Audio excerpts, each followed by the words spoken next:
Salut tout le monde et bienvenue dans les aventures de Betty. Donc aujourd'hui de quoi va-t-on parler? On va parler alimentation et cancer, alimentation et chimio. Spoiler alerte, si vous pensez que je vais vous dire vous allez manger tel aliment ou faire tel régime et vous allez voir votre cancer va se faire la malle, changez de vidéo, ça ne sera pas le cas du tout. Je vais plutôt parler des idées reçues ou des choses à éviter. Voilà, c'est plutôt on va dire une vidéo bon sens plutôt que bon conseil. Voilà. Pour ceux qui se le demandent, oui, je me suis mis un petit headband, voilà, version dorée. Ça fait très Jules César, avec César. Ceux qui sont, hein, on dira pas la suite. Mais voilà, j'adore. Voilà, j'avais envie de lumière et voilà, c'est mon délire du jour. Comme je vous dis souvent, faites quelque chose qui vous fait du bien dans la journée. Voilà, moi c'est fait. Donc, l'alimentation, à savoir que il y a plein de choses qui circulent sur internet et qui sont assez stupides. Voilà, donc je ne vais pas toutes les énumérer, mais je crois que le must du must que j'ai vu, c'est faites 42 jours de jeûne et vous verrez, vous n'aurez plus de cancer.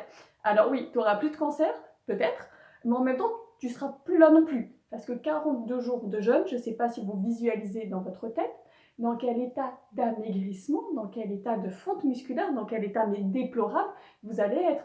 Peut-être que vous n'aurez plus de cancer, mais peut-être que ça sera le dernier de vos soucis en fait. Parce que vous aurez tellement d'autres problèmes et maladies qui sont venus se surajouter à ça, des nutritions, des hydratations, tout ce que ça entraîne.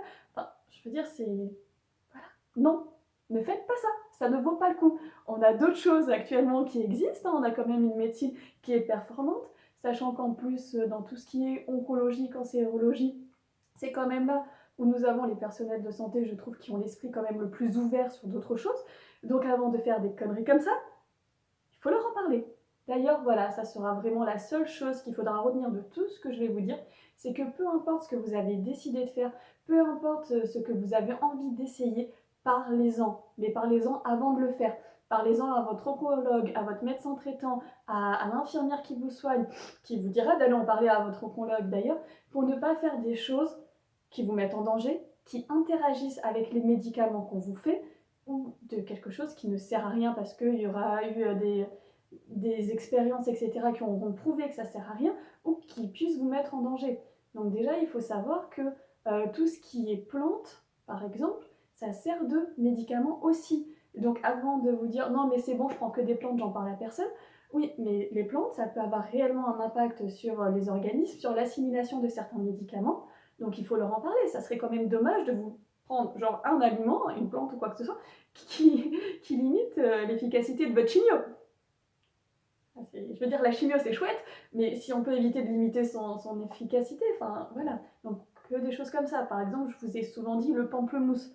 Ben, le pamplemousse est interdit lors des chimios, mais c'est interdit lors de plein de choses. Tous les gens qui prennent des anticoagulants vous diront que non plus, ils n'ont pas le droit au pamplemousse. Voilà, moi j'avais ça, le millepertuis. Le millepertuis, je ne sais pas si c'est pour tout le monde. Vous savez, j'arrête pas de vous le dire, hein, la plante dans les tisanes relaxantes, etc. Donc il faut faire attention.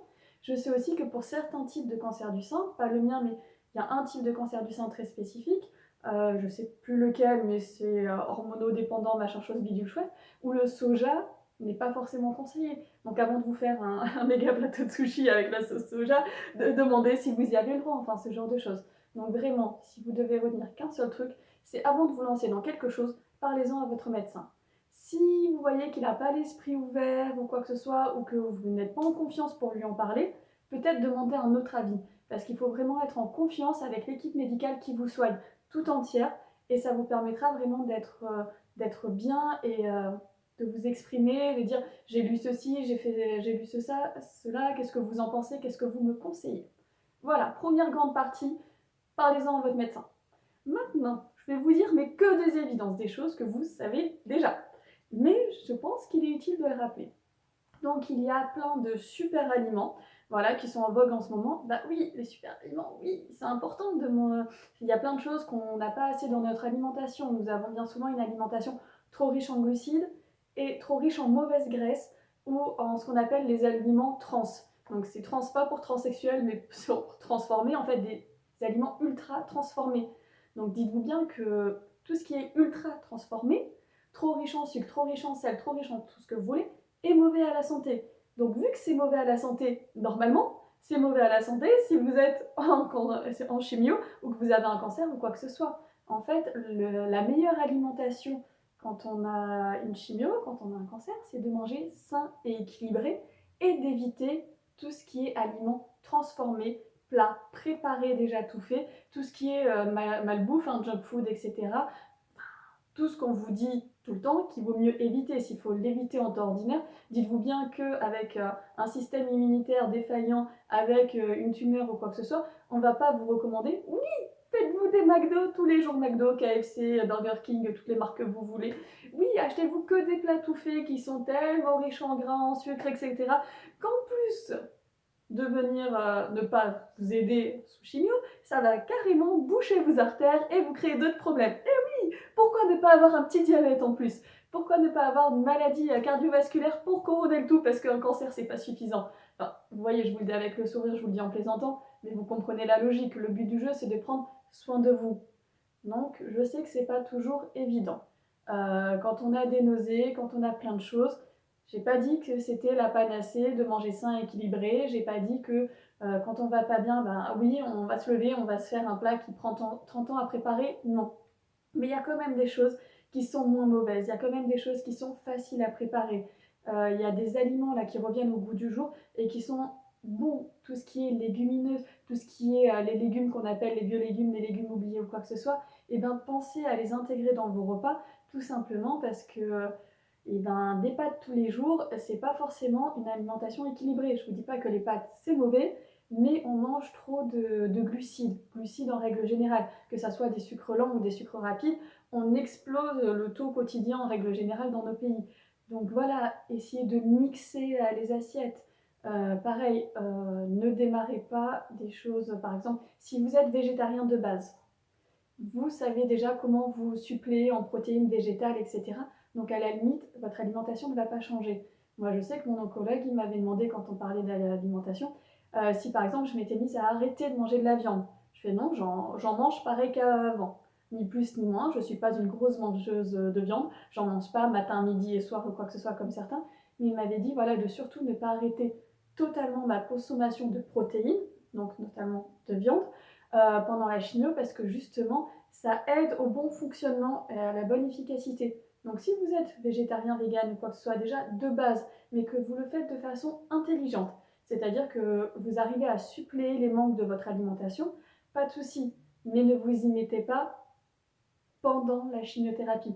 C'est plutôt ce qu'on appelle, ce qui va être recommandé, les indices glycémiques faibles, bas ou quoi que ce soit. Ce sont simplement, c'est la mode en ce moment de dire ça, mais c'est tout simplement manger sain et équilibré, éviter tout ce qui est apport en sucre à forte dose, ou si vous avez envie de sucre, privilégiez-le à la fin du repas plutôt qu'en casse-croûte comme ça au milieu qui va vous provoquer un super pic d'insuline et que, disons-le clairement, nos cellules, certes, elles ont besoin de sucre pour se multiplier.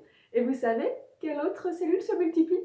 Voilà, je vous laisserai le deviner, je pense que c'est tout deviné pour la plupart d'entre vous. Donc voilà, je ne vous dis pas du tout d'arrêter de manger du sucre, je vous dis juste de limiter votre consommation. Après, on est d'accord, avoir un cancer, c'est déjà pas drôle. Si il vous prend une grosse envie de vous faire des bonbons Haribo, des M&M's ou des trucs ou quoi que ce soit, parce que ça vous fait plaisir, parce que vous avez cette envie répressive, parce que vous avez ce besoin-là, franchement, ne vous privez pas rien que pour ça, mais limitez. Limitez le nombre, limitez l'impact, voilà, prenez-le à la fin de votre repas, peut-être aménager le reste des autres repas. C'était essentiellement ça que je voulais essayer de vous transmettre aujourd'hui dans mes petits conseils d'alimentation, c'était d'éviter tout ce qui est nourriture transformée, déjà préparée et qui sont vraiment pas bons déjà en règle générale, donc qui n'aident pas. Après, vous pouvez trouver des petits fascicules comme ça. Celui-là, voilà, on me l'a ramené d'une salle d'attente d'un centre de cancérologie. Donc tout simplement, ça vous détaille certaines recettes. À savoir que on va sûrement vous parler du curcuma. Le curcuma, donc c'est une épice, ne me demandez pas d'où elle vient, comment elle est produite, j'en sais rien du tout, mais qui est reconnue pour avoir des propriétés anti-inflammatoires et anti-cancer. Donc celle-là vous intéresse. À savoir que tout ce qui est épice ou quoi que ce soit, il vaut mieux le rajouter en tout dernier dans les plats, de façon à ce qu'elle ne cuise pas trop, parce que si ça cuit, ben, tout simplement ça perd de son efficacité, et que pour que le curcuma soit biodisponible, donc disponible par votre corps, il faut le mélanger avec du poivre noir. Voilà, pas un autre poivre, je ne sais pas pourquoi, c'est qu'avec le poivre noir. Par contre, on est d'accord aussi qu'il y a des expériences qui ont été faites sur des petites souris en laboratoire, etc. C'est le fait de le manger, ben, on n'a pas la totalité qui est absorbée par l'organisme. Donc oui, c'est certainement un aliment qui fait du bien, mais c'est pas parce que vous allez manger du curcuma tous les jours, matin, midi, soir ou quoi que ce soit, que votre cancer va disparaître ou que vous n'aurez pas de cancer. C'est juste que ça, par contre, ça a quand même été reconnu par la communauté médicale que c'est un aromate, donc je ne sais pas exactement ce que c'est, je vais m'en sortir comme ça, voilà, qui fait du bien. Tout comme le gingembre qui a des propriétés anti-inflammatoires très reconnues.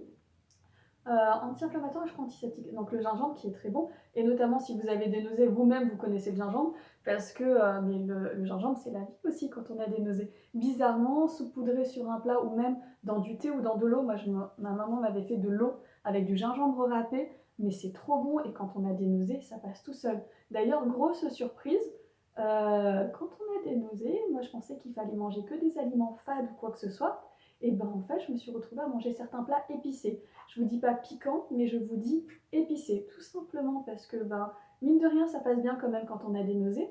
Et deuxième chose, à force de faire des chimios, les papilles gustatives deviennent légèrement endormies.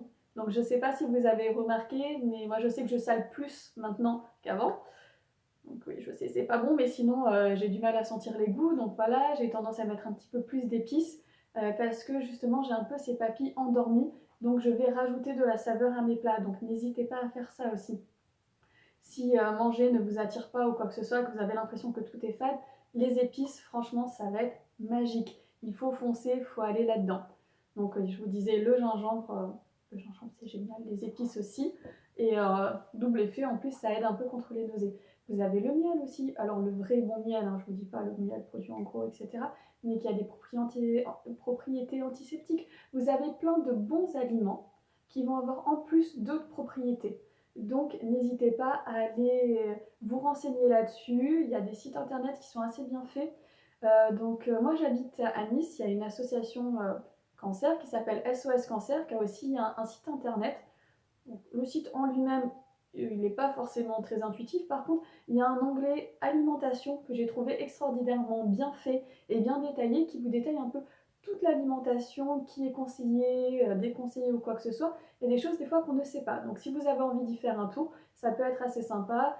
Mais voilà, la seule chose qu'il faut retenir, c'est d'éviter de se lancer dans quelque chose d'un peu, on va dire, stupide, hein, excusez-moi l'expression, en vous disant oui, voilà, bah, c'est bon, maintenant moi je vais manger du curcuma matin, midi et soir qu'avec de la flotte. En plus, je vais arrêter donc toutes les protéines animales, végétales ou quoi que ce soit, et je vais faire mes 42 jours de jeûne et je n'aurai plus de cancer. Vraiment? Non. Non, non, non, non. Faites des choses sensées, des choses en accord avec vous, avec vos pensées, mais surtout en accord aussi avec le corps médical. Et tout simplement, ben oui, c'est pas drôle d'avoir un cancer.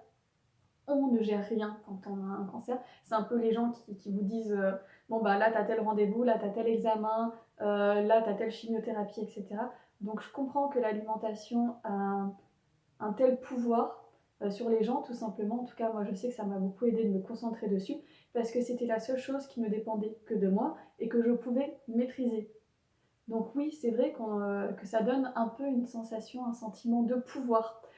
Qui est à peu près la seule chose qui vous reste. Non, je déconne. Mais voilà, qui vous permet de vous sentir mieux, etc.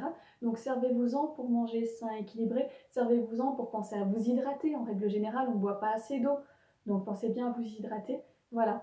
C'est vrai qu'on peut maîtriser ça et que d'avoir ce point-là de maîtrise, eh ben moi, je sais que ça m'a permis de mieux vivre ma chimiothérapie, mieux vivre mon cancer, parce que là, j'en suis qu'au début. Hein. J'ai seulement fini mes chimios, mes 2 premières chimios, mais je ne suis pas encore opérée ou quoi que ce soit, donc ce n'est que le début pour moi, et je sais que de pouvoir me concentrer là-dessus, sur quelque chose qui dépend, entre guillemets, que de moi, que je peux faire un effort pour être en bonne santé, et tout simplement, en fait, reprendre des bonnes habitudes alimentaires, ça me fait du bien. Voilà. Je crois que je vous ai dit plein de choses en vrac dans cette vidéo. Je suis désolée, j'avais pas fait de script écrit ni de grandes lignes, mais je pense que j'ai abordé un peu tout ce que je voulais aborder. Donc voilà, j'espère que ça sera clair. Oui, c'était peut-être un peu brouillon, j'en suis désolée. En tout cas, je vous souhaite de passer une belle journée, de prendre soin de vous. Et j'espère que le côté vidéo, allez, je me lance comme ça, sans interruption et sans fil conducteur, vous aura plu. Voilà, que ça sera utile à certains ou certaines d'entre vous. Voilà, ou à des proches ou quoi que ce soit. Et sur ce, je vous souhaite une bonne journée et à très vite.